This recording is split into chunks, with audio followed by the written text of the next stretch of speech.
Hi ನಮಸ್ತೆ ಎಲ್ರಿಗೂ ಸವಿರುಚಿಯ ಆಟ ಚಾನಲ್ಗೆ ಸ್ವಾಗತ. ಇವತ್ತು ನಾನು ಮಾಡ್ತಿರೋಂಥ ರೆಸಿಪಿ ಚಿಕನ್ ಕಬಾಬ್. ಮಾವಿನಕಾಯಿ ಉಪಯೋಗಿಸ್ಕೊಂಡು ಚಿಕನ್ ಕಬಾಬ್ ಹೇಗೆ ಮಾಡೋದು ಅಂತ ನೋಡ್ಕೊಳ್ಳೋಣ. ಈಗ ಏನು ಮಾವಿನಕಾಯಿ ಸೀಸನ್ ನಡೀತಾ ಇದೆ ಅಲ್ವಾ, ಅದಕ್ಕೆ ಚಿಕನ್ಗೆ ಉಪಯೋಗಿಸ್ಕೊಂಡು ಮಾಡ್ಕೊಂಬಿಡೋಣ ಮಾವಿನಕಾಯಿ ಅಂತ ಮಾಡ್ತಾಯಿದ್ದೀನಿ. ಸೀಸನ್ ಮುಗಿಯೋಷ್ಟರಲ್ಲಿ ಒಂದ್ಸಲಿ ಮಾಡ್ಕೊಳ್ಳೋಣ ಅನಿಸ್ತು ಮಾಡ್ತಾಯಿದ್ದೀನಿ. ತುಂಬ ಚೆನ್ನಾಗಿರುತ್ತೆ, ತುಂಬ ರುಚಿಯಾಗಿ ಕೂಡ ಇರುತ್ತೆ. ಹೇಗೆ ಮಾಡ್ಕೊಳ್ಳೋದು ಅಂತ ನೋಡೋಣ.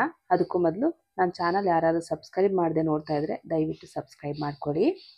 ಮೊದಲಿಗೆ ನಾನಿಲ್ಲಿ ಏನು ಬೇಕು ಕಬಾಬ್ಗೆ ಅದನ್ನೆಲ್ಲ ತೊಗೊಂಡಿದ್ದೀನಿ. 1-2 ಇಂಚು ಶುಂಠಿ, 1 ಪೀಸ್ ಚಕ್ಕೆ, ಒಂದು 4ರಿಂದ 5 ಲವಂಗ, ಒಂದು ಸಣ್ಣ ಮಾವಿನಕಾಯಿನಲ್ಲಿ ಅರ್ಧ ಹೋಳು ಮಾವಿನಕಾಯಿ, ಮತ್ತು 1 ಗೆಡ್ಡೆ ಬೆಳ್ಳುಳ್ಳಿ, ಸ್ವಲ್ಪ ಪುದೀನ, ಸ್ವಲ್ಪ ಕೊತ್ತಂಬರಿ ಸೊಪ್ಪು, ಇಷ್ಟನ್ನು ಮಾತ್ರ ತೊಗೊಂಡಿದ್ದೀನಿ ನಾನಿಲ್ಲಿ.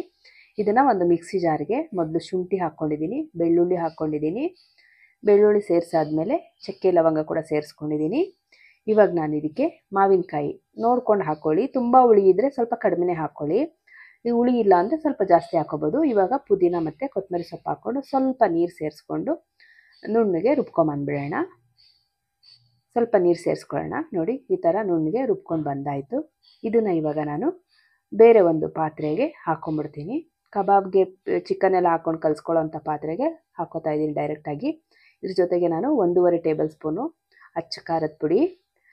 ಇದಾದ ನಂತರ ನಾನು ಇಲ್ಲಿ 1.5 ಟೇಬಲ್ ಸ್ಪೂನು ಮೈದಾ ಹಿಟ್ಟು, 1 ಟೇಬಲ್ ಸ್ಪೂನು ಕಡಲೆ ಹಿಟ್ಟು ಮತ್ತು 1 ಟೇಬಲ್ ಸ್ಪೂನು ಕಾರ್ನ್ಫ್ಲೋರ್ನ ಸೇರಿಸ್ಕೊಂಡಿದ್ದೀನಿ. ಇದ್ರ ಜೊತೆಗೆ ಸ್ವಲ್ಪ ಅರಿಶಿನ ಕೂಡ ಹಾಕ್ಕೊಂಡಿದ್ದೀನಿ, ಮತ್ತು ರುಚಿಗೆ ಎಷ್ಟು ಬೇಕೋ ಅಷ್ಟು ಉಪ್ಪನ್ನು ಕೂಡ ಸೇರಿಸ್ಕೊಂಡಿದ್ದೀನಿ. ಇವಾಗ ಒಂದು ಮೊಟ್ಟೆನ ಒಡೆದ್ಬಿಟ್ಟು ನಾವು ಇದಕ್ಕೆ ಸೇರಿಸ್ಕೊಳ್ಳೋಣ. ಒಂದು ಮೊಟ್ಟೆ ಪೂರ್ತಿಯಾಗಿ ತೊಗೊಂಡಿದ್ದೀನಿ ನಾನು. ಇವಾಗ ಚೆನ್ನಾಗಿ ಮಿಕ್ಸ್ ಮಾಡ್ಕೊಂಬಿಡೋಣ. ಉಪ್ಪು ಖಾರ ಇದೆಲ್ಲ ಮಸಾಲೆ ಚೆನ್ನಾಗಿ ಹೊಂದ್ಕೊಳ್ಳೋ ಥರ ಚೆನ್ನಾಗಿ ಹೊಂದ್ಕೊಳ್ಳೋ ಹಾಗೆ ಚೆನ್ನಾಗಿ ಮಿಕ್ಸ್ ಮಾಡ್ಕೊಂಬಿಡೋಣ.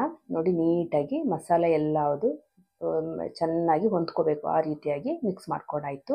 ಇವಾಗ ನಾನು 1/4 kg ಚಿಕನನ್ನು ತಗೊಂಡಿದ್ದೀನಿ. 1/4 kg ಇತ್ತು ಚಿಕನ್. ಇದು ಕ್ಲೀನಿಂಗ್ ಎಲ್ಲ ಆದಮೇಲೆ 1/4 kg ಅಥವಾ 800 ಗ್ರಾಮ್ ಇದೆ. ಇವಾಗ ಇದ್ರ ಜೊತೆಗೆ ನಾನು ಹಾಕ್ಕೊಂಡು ಮಸಾಲೆನೆಲ್ಲ ಚೆನ್ನಾಗಿ ಹೊಂದಿಸ್ತಾ ಇದ್ದೀನಿ. ಅಂದರೆ ನೀಟಾಗಿ ಕಲಸಿ ಇಟ್ಬಿಡ್ಬೇಕು. ಇದಕ್ಕೂ ಉಪ್ಪು ಖಾರ ಎಲ್ಲ ಚೆನ್ನಾಗಿ ಸೇರ್ಕೋಬೇಕು. ಇದು ನೋಡಿ ಈ ರೀತಿಯಾಗಿ ನೀಟಾಗಿ ಕಲಿಸ್ಬಿಟ್ಟು ನಾವು ಒಂದು ತಟ್ಟೆ ಮುಚ್ಚಿಬಿಟ್ಟು ಒಂದು ಅರ್ಧ ಗಂಟೆ ಇಟ್ಬಿಡೋಣ. 1 ಅವರ್ ಇಟ್ಟರೂ ಆಗುತ್ತೆ, ಇಲ್ಲ ಒಂದು ಅರ್ಧ ಗಂಟೆ ಇಟ್ಟರೂ ಆಗುತ್ತೆ, ನಮ್ಗೆ ಟೈಮ್ ಹೇಗಿರುತ್ತೋ ಹಾಗೆ. ನಾನು ನೋಡಿ ಅರ್ಧ ಗಂಟೆ ಇಟ್ಟ ಮೇಲೆ ತೊಗೊಂಬಂದಿದ್ದೀನಿ. ಹೇಗೆ ನೆಂದಿದೆ ಅಂತ ಕಾಣಿಸ್ತಾ ಇದೆ ನೋಡಿ. ಈ ರೀತಿಯಾಗಿ ಎಲ್ಲ ಚೆನ್ನಾಗಿ ಉಪ್ಪು ಖಾರ ಎಲ್ಲ ಇಟ್ಕೊಂಡು ಚೆನ್ನಾಗಿ ನೆಂದಿದೆ ಚಿಕನ್ನು. ತುಂಬ ಸಾಫ್ಟ್ ಬರುತ್ತೆ ಈ ಥರ ಇಟ್ಟರೆ. ನಾನಿಲ್ಲಿ ನಿಂಬೆಹಣ್ಣೆಲ್ಲ ಏನೂ ಸೇರಿಸ್ತಾ ಇಲ್ಲ. ಏನಕ್ಕೆ ಅಂದರೆ ಇಲ್ಲಿ ಮಾವಿನಕಾಯಿನಲ್ಲಿ ಹುಳಿ ಅಂಶ ಇದೆ, ಅದರಿಂದ ನಿಂಬೆಹಣ್ಣು ಮೊಸರು ಏನು ಸೇರಿಸ್ತಾ ಇಲ್ಲ. ಇದೇ ಸಾಫ್ಟ್ ಆಗುತ್ತೆ ಹುಳಿನಲ್ಲಿ, ಅಂದರೆ ಮಾವಿನಕಾಯಿಯಿಂದ ಹುಳಿ ಇದೆ ಅಲ್ವಾ, ಇದೇ ಹುಳಿನಲ್ಲಿ ಸಾಫ್ಟ್ ಆಗುತ್ತೆ ಚಿಕನ್ ಅಂತ. ಇವಾಗ ನಾನು ಒಂದು ಬಾಣಲೆ ಇಟ್ಕೊಂಡು ಸ್ಟವ್ ಹಚ್ಕೊಂಡು ಇದಕ್ಕೆ ಎಣ್ಣೆ ಹಾಕ್ಕೊಂಡು ಕಾಯಿಸ್ಕೊಂಡಿದ್ದೀನಿ. ಈ ಎಣ್ಣೆ ಕಾದ ನಂತರ ನಾನು ಒಂದೊಂದೇ ಕಬಾಬ್ಗಳನ್ನ ಎಣ್ಣೆಗೆ ಹಾಕ್ಕೋತಾ ಇದ್ದೀನಿ. ನೀಟಾಗಿ ಕಬಾಬ್ ಯಾವ ರೀತಿ ಬೇಯಿಸ್ತೀವಿ ನಾವು ಯಾವಾಗಲೂ ಅದೇ ಥರ ಬೇಯಿಸ್ಕೊಂಬಿಡೋಣ. ಕಬಾಬ್ನ ಚೆನ್ನಾಗಿ ಬೇಯಿಸ್ಕೋಬೇಕು, ಆದರೆ ಲೋ ಫ್ಲೇಮ್ ಇಟ್ಕೋಬೇಕು. ಫುಲ್ಲು ಹೈ ಫ್ಲೇಮ್ ಮಾತ್ರ ಇಟ್ಕೋಬಾರ್ದು. ಏನಾಗುತ್ತೆ ಹೈ ಫ್ಲೇಮ್ ಇಟ್ಕೊಂಡ್ರೆ ಅಂದರೆ ಮೇಲೆಲ್ಲ ಚಿಕನ್ನು ಕಪ್ಪಗಾಗ್ಬಿಡುತ್ತೆ, ಒಳಗಡೆ ಬೆಂದಿರಲ್ಲ. ಅದರಿಂದ ನಾವು ಎಣ್ಣೆ ಕಾದ ಮೇಲೆ ಚಿಕನ್ ಹಾಕಿದ್ಮೇಲೆ ನಾವು ಸ್ವಲ್ಪ ಮೀಡಿಯಮ್ ಫ್ಲೇಮ್ ಇಟ್ಕೊಂಡು ಚೆನ್ನಾಗಿ ಬೇಯಿಸ್ಕೋಬೇಕು. ಸ್ವಲ್ಪ ತಾಳ್ಮೆ ಬೇಕಷ್ಟೇ ಕಬಾಬ್ ಬೇಯಿಸೋದಕ್ಕೆ. ನೀಟಾಗಿ ಈ ಥರ ಕೈ ಆಡಿಸ್ತಾ ಚಿಕನ್ ಪೀಸ್ಗಳನ್ನ ಮಡ್ಚಾಕ್ತಾ ಈ ರೀತಿಯಾಗಿ ನಾನು ಬೇಯಿಸ್ಕೊಂಡಿದ್ದೀನಿ. ನೋಡಿ ಇವಾಗ ಬೇಯಿತು, ಗೊತ್ತಾಗ್ತಾ ಇದೆ ಅಲ್ಲ ಕಲರು.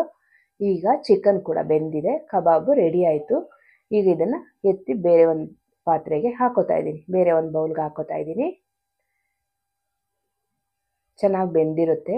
ಈ ಮಾವಿನಕಾಯಿ ಏನು ಸ್ವಲ್ಪ ತಿಂತಾ ಇದ್ರೆ ಹಾಗೆ ಬಾಯಿಗೆ ಹುಳಿ ಹುಳಿಯಾಗಿ ಚೆನ್ನಾಗಿ ಸಿಗುತ್ತೆ, ತುಂಬಾ ಚೆನ್ನಾಗಿರುತ್ತೆ. ನೀವು ನೋಡಿ ಟ್ರೈ ಮಾಡಿ ಮಾಡ್ಕೊಳ್ಳಿ.